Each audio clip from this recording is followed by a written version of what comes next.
If you're looking for an Australian native ground cover, then Creeping Boobialla from Victoria and South Australia is a really thick, dense mat. It gets tiny little pink or white flowers, though the flowers are not very significant. You really grow it more for the foliage. There's also there's two forms. There's a broadleaf and a narrowleaf form. This is actually the broadleaf form, believe it or not. The narrowleaf form is more got like needle-like foliage, and if you want it as a ground cover, then obviously the broadleaf form is better. Now I'm just going to pause this video and move and show you from a different angle.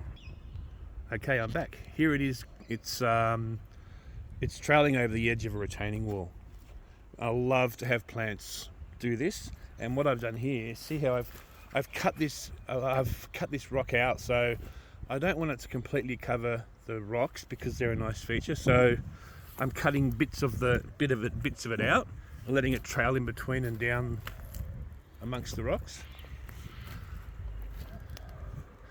Now these two plants here, I bought them from Bunnings, Myoporum Parvifolium, in tubes like this, and both of these plants were tubes only 7 months ago.